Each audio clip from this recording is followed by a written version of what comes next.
السلام عليكم ورحمة الله وبركاته.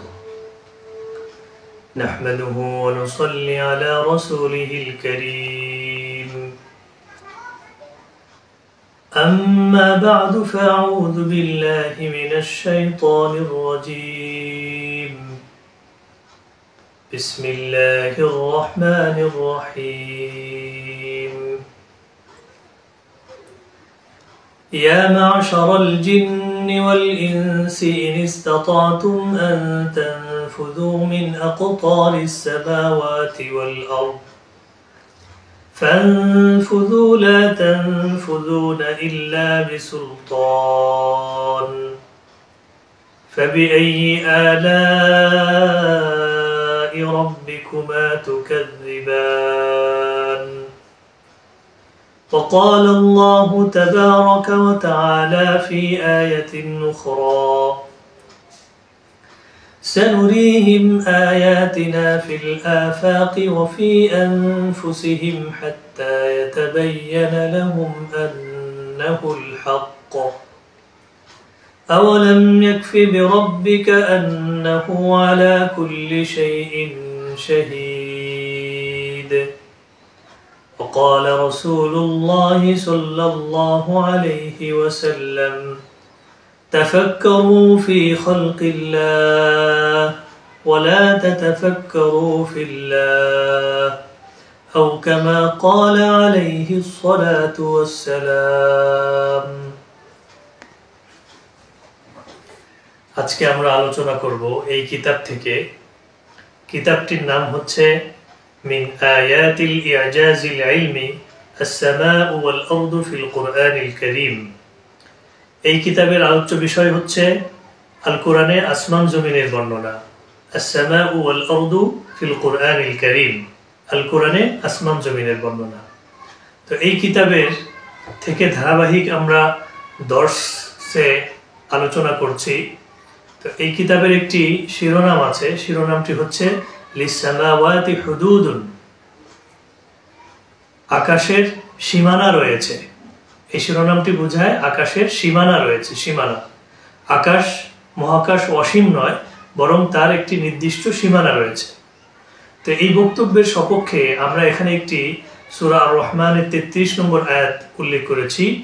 আল্লাহ সুবহানাহু ওয়া তাআলা বলেন: يا معشر الجن والإنس إن استطعتم أن تنفذوا من أقطار السماوات والأرض فانفذوا لا تنفذون إلا بسلطان. হে জিন এবং মানব সম্প্রদায়, إن استطعتم أن تنفذوا من أقطار السماوات والأرض, যদি তোমরা এই আসমান সমূহ এবং এই জমিনের সীমানা অতিক্রম করে চলে যেতে পারো তাহলে যাও, কিন্তু তোমরা সেটা পারবে না। লা তানফুযুনা ইল্লা বিসুলতান, তোমরা কখনোই আল্লাহর এই রাজত্ব থেকে বেরিয়ে যেতে পারবে না। তো এই আয়াতে আল্লাহ সুবহানাহু ওয়া তাআলা আকতারুস সামাওয়াতি ওয়াল আরদি, আসমান এবং জমিন সমূহের সীমানার কথা বলেছেন। আকতার অর্থ হচ্ছে সীমানা, হুদুদ। তো এই আয়াত থেকে আসমানের যে একটি সীমানা আছে, এই নবমণ্ডল ভূমণ্ডলের বিস্তৃতির যে একটি সীমানা রয়েছে, একটি পরিসীমা রয়েছে, এটার একটা ইঙ্গিত পাওয়া যায় এখান থেকে। العبارة أن للسماوات أقطارا أي أن للسماء حدودا أو أبعادا. এই ইবারতটা কোরআনুল কারীমের এই আয়াতটি নির্দেশ করে যে আসমান সমূহের অনেক সীমানা পরিসীমা রয়েছে এবং তার মাত্রা রয়েছে, ডাইমেনশন রয়েছে। قد أثارت اهتمام العلماء الدينيين والعلماء المعاصرين على حد سواء وعند النظر إليها من منظور علمي يمكن فهمها في سياق العلم الفلكي والفيزياء الكونية الحديثة وإليكم شرحا مفصلا. তো এখানে আধুনিক বিজ্ঞানীরা, যারা আধুনিক বিজ্ঞান নিয়ে গবেষণা করেন, পর্যালোচনা করেন, এবং উলামায়ে কেরাম, ইসলামিক স্কলার, উভয়েরই এই আয়াতের যে আকতারুস সামাওয়াতি ওয়াল আরদ, আসমান এবং জমিন সমূহের সীমানা, এই আক্তর নিয়ে উভয় শ্রেণীরই একটি আগ্রহ পরিলক্ষিত হয়। এবং ইলমুল ফালাক, অ্যাস্ট্রোনমি, অ্যাস্ট্রোফিজিক্স, মহাকাশবিদ্যা, কসমোলজি, সৃষ্টিতত্ত্ব সবকিছুতে এটা নিয়ে আলোচনা হয়। তো সর্বপ্রথম আমরা কোরআনুল কারীমের এই আয়াতে আকতারুস সামাওয়াতি ওয়াল আরদ, আসমান ও জমিন সমূহের যে সীমানার কথা বলা হয়েছে সেই আকতর নিয়ে আমরা ব্যাখ্যা করব এবং তার লুগাবি মানা বা আবিধানিক অর্থ নিয়ে আমরা কথা বলবো। তো ফিল লুগাতিল আরবিয়্যাতিল কিলাসিয়্যাতি তুশিরু কালিমাতু আকতারিন ইলাল মানাতিকি আবিল হুদুদি আবিল মানাতিকিল ওয়াসিআ। তো এখানে যে আকতর শব্দটি ব্যবহৃত হয়েছে, আকতর অর্থ বোঝায় আল মানাতিক, একটা অঞ্চল। তাহলে আকতারুস সামাওয়াতি ওয়াল আরদি এটার অর্থ হবে যে আসমানে অঞ্চল রয়েছে, ভিন্ন ভিন্ন অঞ্চল রয়েছে। আবিল হুদুদ, হুদুদের অর্থ সীমানা, তখন অর্থ হবে হুদুদুস সামাওয়াতি ওয়াল আরদ, আসমান সমূহ এবং জমিন সমূহে সীমানা রয়েছে, নির্দিষ্ট পরিসীমা আছে। অথবা এই আকতর দ্বারা উদ্দেশ্য হবে আল মানাতিকুল ওয়াসিআ, প্রশস্ত অঞ্চল, বিস্তৃত অঞ্চল। আর আকাশে পরিব্যাপ্ত এবং বিস্তৃত অঞ্চল রয়েছে। তাহলে আয়াতের অর্থে কিন্তু আমরা এটা বলতে পারি যে আকতারুস সামাওয়াতি ওয়াল আরদ, আসমান এবং জমিন সমূহের বিস্তৃত অঞ্চল, নির্দিষ্ট এরিয়া। وعند تطبيقها على السماوات فإنها تشير إلى أن الكون له امتدادات أو أبعاد قابلة للقياس। আর আমরা এই আকতারের ব্যবহারটা যদি আসমানের সাথে করি, সামাওয়াত, যে আকতারুস সামাওয়াতি, তখন এর অর্থ হবে আন্নাল কাউনা লাহু ইমতিদাদাতুন, যে এই মহাবিশ্বের বিস্তৃতি রয়েছে। মহাবিশ্ব অনেক বিস্তৃত, কিন্তু তার বিস্তৃতিটা অসীম নয়, বরং একটি পরিসীমার মধ্যে সীমাবদ্ধ। আও আবআদুন কাবিলাতুন লিল কিয়াসি, অথবা এই মহাবিশ্বের যেই ডাইমেনশন বা মহাবিশ্বের যেই দূরত্ব, যে ব্যাপ্তি, এই ব্যাপ্তিটা পরিমাপযোগ্য, পরিমাপ করা যায়। وهو ما يتماشى مع الملاحظات العلمية الحديثة, আর এই বিষয়টি বর্তমান আধুনিক বিজ্ঞানের পর্যবেক্ষণের সাথে সামঞ্জস্যপূর্ণ। কেন সামঞ্জস্যপূর্ণ সেটা আমরা আগে বলবো, সামনে বলবো। এখানে সংক্ষিপ্ত এটা বলতে পারি, কারণ বর্তমান বিজ্ঞানীরা এই মহাবিশ্বকে পর্যবেক্ষণের অধীনে এনেছে। মহাবিশ্বটা তাদের কাছে মহাবিশ্বের উল্লেখযোগ্য একটি অংশ দৃশ্যমান, এবং এটা বিজ্ঞানের আবিষ্কার, তার পর্যবেক্ষণ এবং তার তত্ত্ব, তার থিওরি এবং তার ফলাফল প্রকাশের সাথে বেশ সামঞ্জস্যপূর্ণ। এখন আমরা আলোচনা করব আল মানজুরুল ইলমি, বৈজ্ঞানিক দৃষ্টিকোণ। تقدم العلوم الحديثية عدة رؤى حول مفهوم أقطار في السماوات। উলামায়ে কেরাম এবং আধুনিক বিজ্ঞানের যে শাখা প্রশাখায় বিজ্ঞানীরা আলোচনা করেন, সেই বিজ্ঞানীদের দৃষ্টিতে এই আল কাউনুল মারিয়ু বা ভিজিবল ইউনিভার্স বা দৃশ্যমান মহাবিশ্ব নামে একটা কনসেপ্ট রয়েছে। সেটা কি? সেটা হলো মহাবিশ্বের একটি নির্দিষ্ট অঞ্চল তাদের কাছে দৃশ্যমান হয়েছে। তারা বিভিন্ন যন্ত্রপাতি, যেমন টেলিস্কোপ, দূরবীক্ষণ যন্ত্র, স্টেরিওস্কোপ, তারপরে হচ্ছে স্যাটেলাইট, মহাকাশ স্টেশন, মহাকাশ যান এবং বিভিন্ন মহাকাশ অভিযান, এই সমস্ত কার্যক্রমের মাধ্যমে মহাবিশ্বের একটি নির্দিষ্ট অংশ তাদের কাছে দৃশ্যমান হয়েছে বিজ্ঞানীদের কাছে। الكون كما نعرفه له حد قابل للقياس يسمى الكون المري। মহাবিশ্বের একটি নির্দিষ্ট সীমা আছে, যেই নির্দিষ্ট সীমাটা বিজ্ঞানীরা পরিমাপ করতে সক্ষম হয়েছে, সেই অংশকে বলা হয় আল কাউনুল মারিয়ু বা দৃশ্যমান মহাবিশ্ব। يتم تحديد هذا الحد من خلال أبعد مسافة وصل إليه الضوء منذ بداية الكون، والتي تقدر بحوالي 13.8 مليار سنة، ويقدر نصف قطر الكون المري بحوالي 46.5 مليار سنة ضوئية। তো এই বিষয়টা কিভাবে আসে? এই বিষয়টা হচ্ছে আজ থেকে প্রায় 13.8 বিলিয়ন বছর পূর্বে মহাবিশ্বের সূচনার একটা অনুমান বিজ্ঞানীরা করেন, যে আজ থেকে প্রায় 13.8 বিলিয়ন বছর পূর্বে মহাবিশ্বের সূচনা হয়েছিল। এবং মহাবিশ্ব প্রাথমিক অবস্থায় কিন্তু আলোর উপস্থিতি ছিল না। যখন থেকে মহাবিশ্বে আলোর উপস্থিতি শুরু হলো তখন থেকে আলোর বিভিন্ন উৎস থেকে, গ্রহ, নক্ষত্র, তারকাপুঞ্জ থেকে আলো তরঙ্গ আকারে মহাবিশ্বের শূন্য স্থানে ছড়িয়ে পড়তে শুরু করে এবং মহাশূন্যের খালি জায়গায়, শূন্য জায়গায় আলো বিস্তৃত হতে শুরু করে, ছড়াইতে শুরু করে। এই আলোর যে গতি, এই আলোর গতির প্রতি খেয়াল রেখে তারা বর্তমান সময়ে এই দৃশ্যমান মহাবিশ্বের ব্যাপ্তি বা বিস্তৃতি কতটুকু তার একটি অনুমান তারা করেছেন। এবং এই দৃশ্যমান মহাবিশ্ব যেটি, সেটির ব্যাসার্ধ তারা বলেছেন 46.5 বিলিয়ন আলোকবর্ষ। আলোকবর্ষের বিষয়টা খুবই বিস্ময়কর। আলো 1 সেকেন্ডে প্রায় 3 লক্ষ কিলোমিটার গতিতে চলে। 1 সেকেন্ডে 3 লক্ষ কিলোমিটার দূরত্ব অতিক্রম করে। তাহলে এক বছরে আলো যত কিলোমিটার দূরত্ব অতিক্রম করে এটাকে বলা হয় 1 আলোকবর্ষ। তাহলে আপনি একটু ভেবে দেখেন 46.5 46.5 বিলিয়ন আলোকবর্ষ কত দূরত্ব। এটা হচ্ছে দৃশ্যমান মহাবিশ্বের ব্যাসার্ধ। তো এটা তো আমরা দৃশ্যমান মহাবিশ্ব নিয়ে আলোচনা করলাম। তাহলে এই হিসাবে আমরা বলতে পারি যে যেহেতু কোরআনুল কারীমের মধ্যে আল্লাহ সুবহানাহু ওয়া তাআলা বলেছেন আকতারুস সামাওয়াতি ওয়াল আরদ, আসমানের সীমানা রয়েছে, পরিসীমা।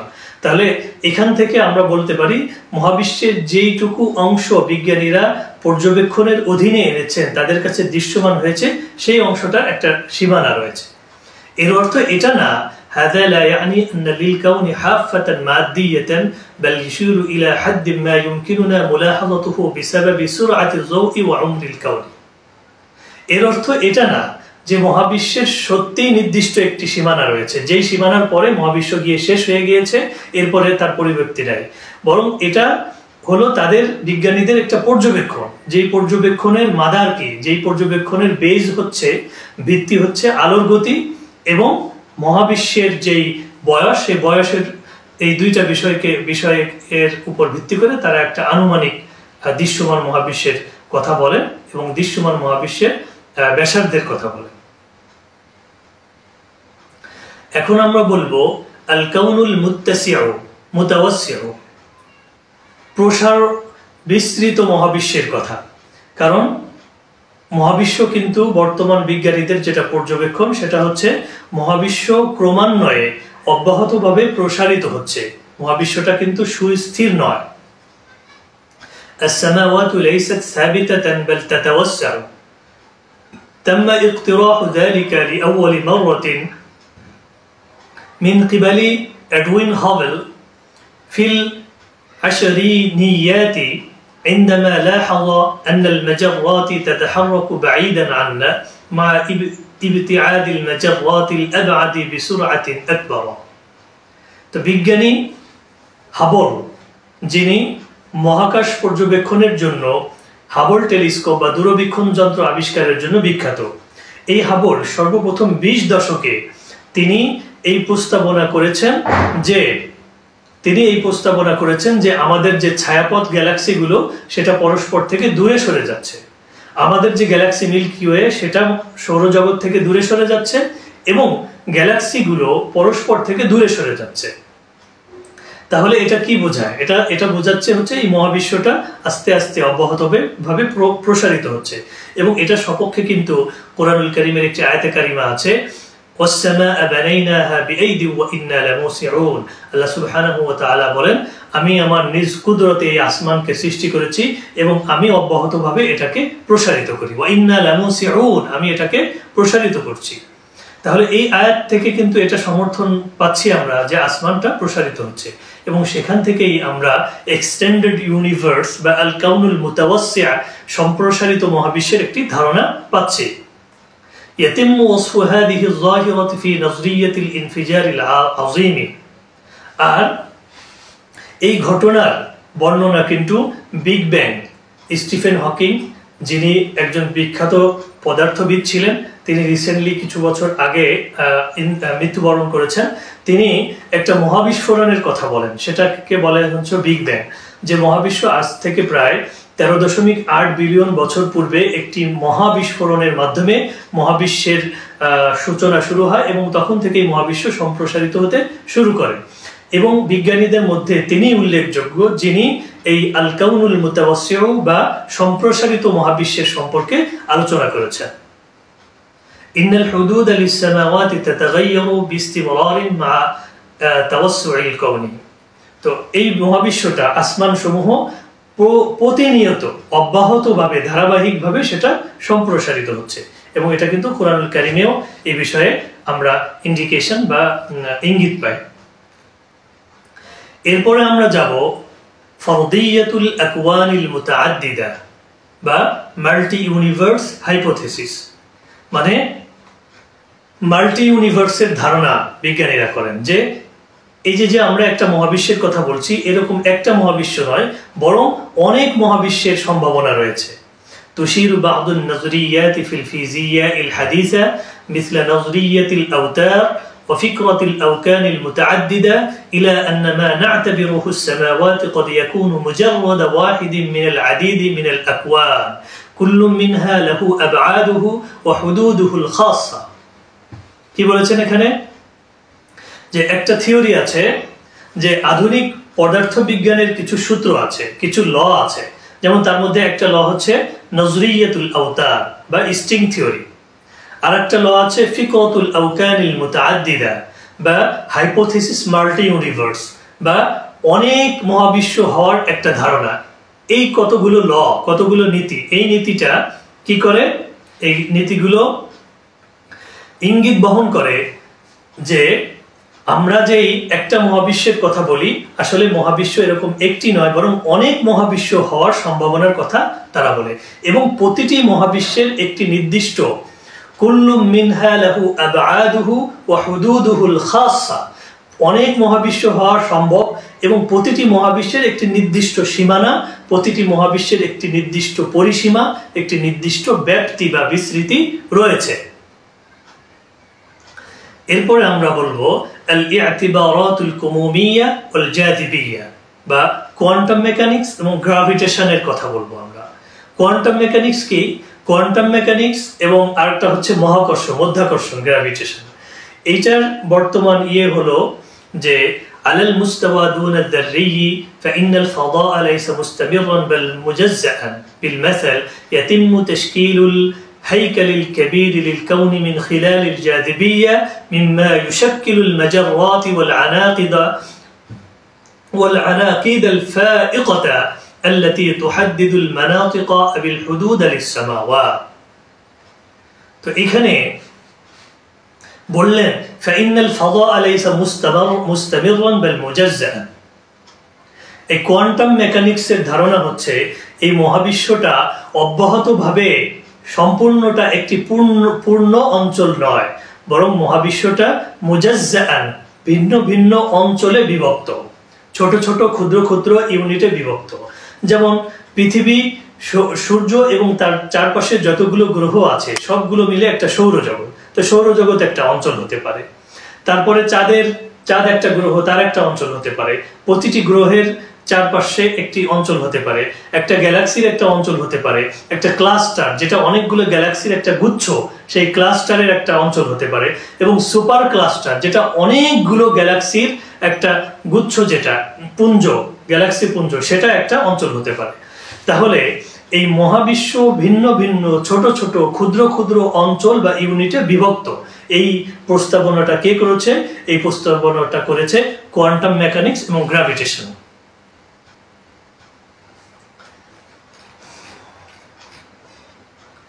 এরপরে আমরা যাব السماوات والطبقات। يذكر القرآن الكريم السماوات المتعددة وهو ما يفسره البعض على أنه طبقات أو عوالم في العلم يمكن أن يتوازى هذا بشكل فضائل مع فهاميم مثل طبقات الغلاف الجوي। قرآن الكريم কিন্তু অনেক আসমানের কথা বলে। الذي خلق سبع سماوات طباقا, এরকম অনেক আয়াত আছে। আমি প্রায় একটা ভিডিওতে আলোচনা করেছি, প্রায় 9টি আয়াত আছে, যে 9টি আয়াতে 7 আসমানের কথা বলেছে। তাহলে কোরআনুল কারীমের আয়াতে কিন্তু 7 আসমানের কথা আছে। তাহলে এখান থেকে কিন্তু আস-সামাওয়াতুল মুতাআদ্দিদা বা অনেক মহাবিশ্ব হওয়ার একটা সম্ভাবনা কিন্তু কুরআনুল কারীমের এই আয়াত থেকে কিন্তু একটা ইঙ্গিত পাওয়া যায়, একটা ইন্ডিকেশন পাওয়া যায়। এবং এখান থেকে আল আওয়ালিম, অনেক জগৎ আছে, অনেক জগতের একটা ইঙ্গিত কিন্তু এখান থেকে পাওয়া যায়। তাছাড়া আমরা যদি তাবাকাতুল গিলাফিল জাওয়ি, বায়ুমণ্ডলের অনেক স্তরের কথা বলি, যেমন বায়ুমণ্ডলের 5টি স্তর আছে।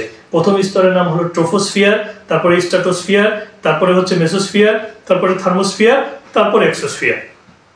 এরকম প্রায় 5টি স্তরে বায়ুমণ্ডল বিভক্ত। এবং বায়ুমণ্ডলের প্রথম যে স্তরটি, সেই স্তরটি সমুদ্র পৃষ্ঠ থেকে প্রায় 15 কিলোমিটার পর্যন্ত বিস্তৃত, এটা একটা অঞ্চল হতে পারে। এরপরে 15 কিলোমিটার থেকে নিয়ে পরে আরেকটা স্তর আছে, সেটা 50 কিলোমিটার পর্যন্ত বিস্তৃত, সেটা আরেকটা অঞ্চল হতে পারে। এরপরে 50 কিলোমিটার থেকে নিয়ে 85 কিলোমিটার পর্যন্ত বিস্তৃত আরেকটা স্তর আছে, সেটা আরেকটা অঞ্চল হতে পারে। তাহলে বায়ুমণ্ডলের যে 5টি স্তর আছে, আমরা কিন্তু 5টি স্তরকে 5টি অঞ্চল বা 5টি সীমানা বলতে পারি। তাহলে কোরআনুল কারীমের যে আয়াতে আল্লাহ সুবহানাহু ওয়া তাআলা বললেন আকতারুস সামাওয়াত, আসমানের সীমানা, আসমানের অঞ্চল, আসমানের হুদুদ, আসমানের দূরত্ব। তাই এখানে কিন্তু আমরা বায়ুমণ্ডলের যে 5টা স্তর আছে, সেই স্তর থেকে আসমান সমূহে যে ভিন্ন ভিন্ন সীমানা, ভিন্ন ভিন্ন অঞ্চল আছে, সেটা কিন্তু আমরা বুঝতে পারছি।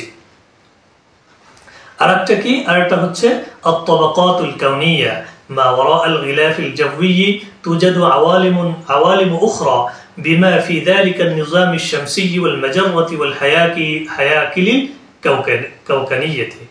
আরেকটা বিষয় হচ্ছে বায়ুমণ্ডলের যে 5টা স্তর আছে, এর পরে গিয়ে এর বাইরে হচ্ছে সৌরজগৎ, এর বাইরে হচ্ছে সৌরজগৎ, এরপরে সৌরজগতের পরে গ্যালাক্সি আছে, গ্যালাক্সি পুঞ্জ আছে, ক্লাস্টার আছে, এরপরে অনেক কিছু আছে। তাহলে আমরা কিন্তু এখান থেকেও কিন্তু আমরা এই ধারণা পাচ্ছি যে আসমান সমূহে অনেক অঞ্চল আছে এবং অনেক সীমানা আছে, এবং যেটা কোরআনুল কারীমের এই আয়াতে বলা হয়েছে আকতারুস সামাওয়াতি ওয়াল আরদ, আসমান জমিন সমূহের অনেক সীমানা, অনেক হুদুদ, অনেক পরিসীমা রয়েছে। আর এরপরের বিষয় হচ্ছে আল আওয়ালিমুল বুআইদা تقترح النظريات المتقدمة مثل نظرية الأوتار ووجود أبعاد متعددة تتجاوز الأبعاد الثلاثة التي يمكنها الإدراكها। তাহলে এতক্ষণ কিন্তু আমরা মিন আকতারিস সামাওয়াতি ওয়াল আরদ, আসমান জমিন সমূহের সীমানা নিয়ে আলোচনা করছিলাম। তো এখান থেকে কিন্তু আমরা বিষয়টা বুঝতে পারলাম যে আসমান জমিন সমূহের সীমানা রয়েছে, এবং সেটা আমরা বিজ্ঞানের ভিন্ন ভিন্ন দৃষ্টিকোণ থেকে, বিজ্ঞানীদের পর্যবেক্ষণ, গবেষণা থেকে আমরা বিষয়টা আলোচনা করলাম। এখন আমরা আলোচনা করব আত-তাফসীরাতুল ফালসাফিয়্যাতু ওয়াল মিতাফিজিকিয়্যাতু। সূরা আর-রহমানের 33 নম্বর আয়াতে আল্লাহ সুবহানাহু ওয়া তাআলা বললেন ইয়া মা'শারাল জিন্নি ওয়াল ইনসি ইন ইসতাতা'তুম আন তানফুযু মিন আকতারিস সামাওয়াতি ওয়াল আরদ ফানফুযু লা তানফুযুনা ইল্লা বিসুলতান। হে মানব এবং জিন সম্প্রদায়, যদি তোমরা আসমান এবং জমিন সমূহের সীমানা অতিক্রম করে যেতে পারো তাহলে যাও, কিন্তু কখনোই তোমরা পারবে না যেতে। তোমরা যেখানেই যাও দেখবে তোমরা আল্লাহর রাজত্বের মধ্যেই আছো। তাহলে এখানে আকতারুস সামাওয়াতি ওয়াল আরদি, আসমান জমিন সমূহের সীমানা বোঝাচ্ছে। তাহলে আমরা এতক্ষণ পর্যন্ত আলোচনা করছিলাম যে আসমান ও জমিন সমূহের সীমানা বলতে কি বোঝায়। এখন আমরা এটা এতক্ষণ পর্যন্ত আমরা বিজ্ঞানের আলোকে এটার ব্যাখ্যা করছিলাম। এখন আমরা এটার আলোচনা করব ফালসাফা, দর্শন এবং আধ্যাত্মিকতার দৃষ্টিতে। গালিবান মা ইয়াতাআমালুল ইলমু মা কাইফাল কাউন بينما تتعامل الدين والفلسفة مع لماذا يمكن أن يكون للعبارة أن للسماوات أقطارا أيضا آثار ميتافيزيقية تشير إلى। তাহলে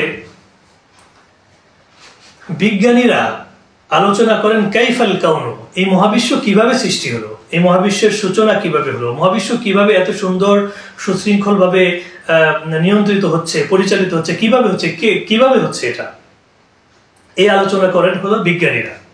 কিন্তু ফালসাফা এবং উলামায়ে কেরাম, ইসলামিক স্কলাররা আলোচনা করেন লিমাযাল কাউন, মহাবিশ্ব কেন এই মহাবিশ্ব সৃষ্টি করলো, কে করলো, কি উদ্দেশ্যে করলো। এইটা হচ্ছে ইসলামিক দৃষ্টিকোণ এবং ফালসাফা, দর্শনের দৃষ্টিকোণ। কারণ কেন এটা করলো কোরআনুল কারীমের আয়াতে আল্লাহ সুবহানাহু ওয়া তাআলা বলেছেন সানুরিহিম আয়াতিনা ফিল আফাক ওয়া ফি আনফুসিহিম হাত্তা ইয়াতাবায়ানা লাহুম আন্নাহুল হক। এই মহাবিশ্ব আমি সৃষ্টি করেছি, এই মহাকাশ আমি সৃষ্টি করেছি এবং মহাকাশের দিগন্তে তাদের জন্য এত নিদর্শন আমি দেখাবো যাতে করে নিদর্শনগুলো দেখে তাদের কাছে এটা সুস্পষ্ট হয় যে আমি হচ্ছি সত্য, আন্নাহুল হক, আল্লাহ হচ্ছেন হক। তো এখানে يمكن أن يكون للعبارة أن للسماوات أقطارا أيضا آثار ميتافيزيقية যে এই ব্যাখ্যায় একটা আধ্যাত্মিক অর্থ থাকতে পারে। সেটা কি? তুশিরু ইলা মাহদুদিয়াতিল বাশারি ফি ইদরাকি ইত্তিসাইল কাউনি, মানুষের এই মহাবিশ্বের ব্যাপ্তি সম্পর্কে জানার বিষয়ে একটি সীমাবদ্ধতা রয়েছে। মানুষ হাজার চেষ্টা করলেও এই মহাকাশ, এই মহাবিশ্বের ব্যাপ্তি বিস্তৃতি সম্পর্কে পূর্ণাঙ্গভাবে জ্ঞান অর্জন করা তাদের জন্য প্রায় অসম্ভব। তাদের সীমাবদ্ধতা রয়েছে, তারা পারবে না। এজন্যই তো দেখেন এই ৭ আসমানের কেবলমাত্র প্রথম আসমান সামায়ে দুনিয়া সম্পর্কে শুধুমাত্র বিজ্ঞানীদের কিছু কিছু ধারণা রয়েছে, বাকি ৬ আসমান তো দূরে। অথচ কোরআনুল কারীমের ৭ আসমানের কোথায় কি আছে অনেক বিষয়ে কোরআনুল কারীমে হাদিসে অনেক বিষয়ে বর্ণনা আছে, বিজ্ঞানীরা কিন্তু সেই পর্যন্ত যেতে পারেনি। আরেকটা কি? আল হাজাতি ইলা সুলতাতিল ইলাহিয়া আউল আদওয়াতি লিতাজাওয়ুজি হাদিহিল হুদুদি ওয়া হুয়া মা ইয়াতামাশা মাআল আয়াতিল কুরআনিয়া আল্লাতী তাযকুরু ইজজাল ইনসানি আন ইখতিরাকিস সামাওয়াতি বিদুনি ইযনিন ইলাহি। আরেকটা বিষয় হচ্ছে মানুষ যদি মহাবিশ্বের, মহাকাশের এই ব্যাপ্তি, এই বিস্তৃতি সম্পর্কে জানতে চায়, এই মহাবিশ্বের সীমানাকে অতিক্রম করে দূরে চলে যেতে চায়, তাহলে সে পারবে না। যদি আল্লাহ একমাত্র এই সর্বশক্তিমান সৃষ্টিকর্তা আল্লাহ সুবহানাহু ওয়া তাআলা যদি তাদেরকে বিশেষ ক্ষমতা দেন তাহলে পারবে, না হলে পারবে না। আস-সুলতাতুল ইলাহিয়া, ঐশ্বরিক কর্তৃত্ব লাগবে, যেটা গড কর্তৃক গিফটেড হবে। আল্লাহ সুবহানাহু ওয়া তাআলা যে ক্ষমতা দেবেন, এছাড়া সম্ভব নয়। আর এই বক্তব্যটাই কিন্তু ইয়াতামাশা মাআল আয়াতিল কুরআনিয়া, কোরআনুল কারীমের আয়াতের বক্তব্যের সাথে এই বক্তব্যটা সামঞ্জস্যপূর্ণ। কেন? কারণ কোরআনুল কারীমের ওই আয়াতে আল্লাহ সুবহানাহু ওয়া তাআলা মানুষের অক্ষমতার কথা উল্লেখ করেছেন। আল্লাতী তাযকুরু ইজজাল ইনসানি আন ইখতিরাকিস সামাওয়াতি বিদুনি ইযনিন ইলাহিয়্যিন, যে আন তানফুযু মিন আকতারিস সামাওয়াতি ওয়াল আরদি ফানফুযু লা তানফুযুনা ইল্লা বিসুলতান। তোমরা কি আসমান এবং জমিন সমূহের সীমানা অতিক্রম করতে পারবে? পারলে করে দেখাও। পারবে না, আল্লাহর ক্ষমতা ছাড়া তোমরা পারবে না। তো এখানে কিন্তু মানুষের অক্ষমতার কথা বলেছে, যে মানুষ আসমান এবং জমিন সমূহের পরিব্যাপ্তি, পরিসীমানা, সীমানা অতিক্রম করে যেতে পারবে না।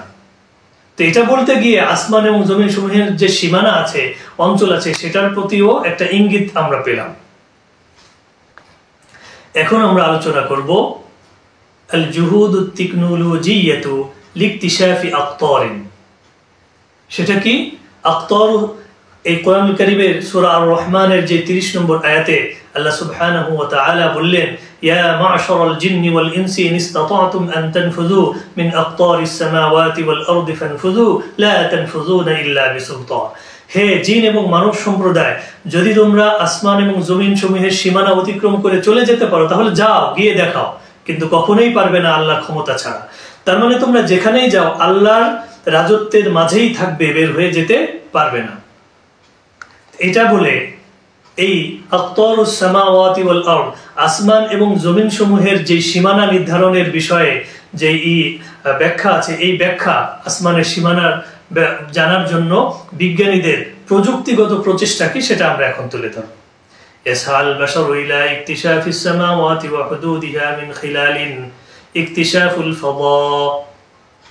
মানুষ এই আসমানের সীমানা নির্ধারণের জন্য গবেষণা চালিয়ে যাচ্ছে, প্রচেষ্টা করে যাচ্ছে। তার মধ্যে প্রথম প্রচেষ্টা কি? ইকতিশাফুল ফাদা। তারা এই মহাবিশ্ব নিয়ে, মহাকাশ নিয়ে অনুসন্ধান চালাচ্ছে বিজ্ঞানীরা। আল আকমারুস সানাইয়া والتلسكوبات الفضائية والبعثات إلى كواكب أخرى। মানুষ কি করছে? স্যাটেলাইট আবিষ্কার করছে, কৃত্রিম উপগ্রহ সেট করছে এবং কৃত্রিম উপগ্রহের মাধ্যমে মহাকাশের বিভিন্ন অবস্থার পর্যবেক্ষণ করছে। এবং আত-টেলিস্কোপাতুল ফাদাইয়া, স্পেস টেলিস্কোপ, মহাকাশ পর্যবেক্ষণের জন্য দূরবীক্ষণ যন্ত্র আবিষ্কার করে মহাকাশ পর্যবেক্ষণ করছে, মহাকাশ সম্পর্কে ধারণা নিতে, অনুসন্ধান করতে, তার সীমানা সম্পর্কে জানতে। যেমন কিছু টেলিস্কোপের মধ্যে উল্লেখযোগ্য হচ্ছে বিজ্ঞানী হাবল কর্তৃক আবিষ্কৃত টেলিস্কোপ, হাবল স্পেস টেলিস্কোপ। এবং তারা পৃথিবী যেমন একটি গ্রহ, এই পৃথিবীর গ্রহকে নিয়ে আবিষ্কার এবং অনুসন্ধানের মধ্যেই সীমাবদ্ধ নেই, বরং তারা মঙ্গল গ্রহে বিভিন্ন মহাকাশীয় অভিযান চালিয়ে তারা মঙ্গল গ্রহ সম্পর্কে তথ্য তালাশ করছে, অনুসন্ধান করছে, মঙ্গল গ্রহ কতটুকু বসবাসের উপযোগী সেটা সম্পর্কে জানতে চেষ্টা করছে, এবং আদৌ পৃথিবীর মতো মঙ্গল গ্রহে বসবাস করা যাবে কিনা সেটাও চেষ্টা করছে। আরেকটা বিষয় হচ্ছে আদ-দিরাসাতুল কাউনিয়া, তারা এই মহাকাশ নিয়ে গবেষণা করছে, পড়াশোনা করছে, স্টাডি করছে। দেখবেন বিশ্বের অনেক ইউনিভার্সিটিতে অ্যাস্ট্রোনমি, অ্যাস্ট্রোফিজিক্স, মহাকাশ, কসমোলজি, সৃষ্টি তত্ত্ব নিয়ে আলোচনা করা হয়, পড়াশোনা করা হয়। এটার উপরে মানুষ পিএইচডি করে, ডক্টরেট করে, গবেষণা করে, অনেক কিছু করে এটার উপরে। মুলাহাযাতু ইশআইল খালকিয়াতিল মাইক্রোওয়েভিল কাউনিয়াতি ওয়া রাসমুল খরাইতি লিতাওযীইল মাজাররাতি। একটা বিষয় আছে, সেটা হলো মাইক্রোওয়েভ রেডিয়েশন।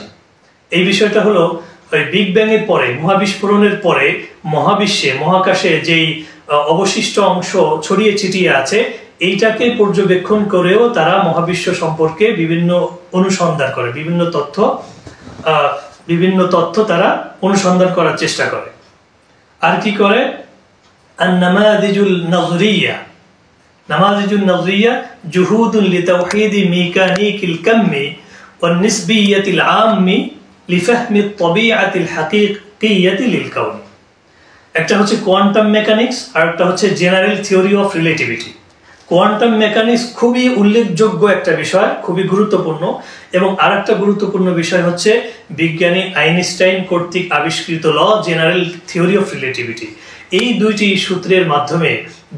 সূত্রের মাধ্যমে সমন্বয় করে তারা মহাবিশ্ব নিয়ে গবেষণা করছে, মহাকাশ নিয়ে গবেষণা করছে, তার সম্পর্কে জানার চেষ্টা করছে, বিভিন্ন তথ্য অনুসন্ধান করছে, বিভিন্ন ফলাফল পর্যবেক্ষণ করছে তারা।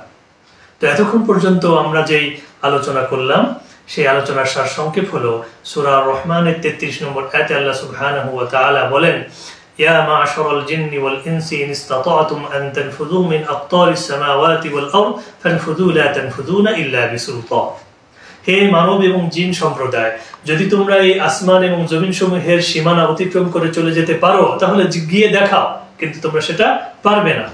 তো এই আয়াতে যদি আল্লাহ তাআলার অসীম কুদরতের বহিঃপ্রকাশ হয়েছে এবং মানুষের অক্ষমতার বিষয়টি সুস্পষ্ট হয়ে ফুটে উঠেছে, কিন্তু এখানে আরেকটি নির্দেশনা বা আরেকটি ইঙ্গিত রয়েছে, সেটা হলো আকতারুস সামাওয়াতি ওয়াল আরদ, আসমানের সমূহের সীমানা রয়েছে।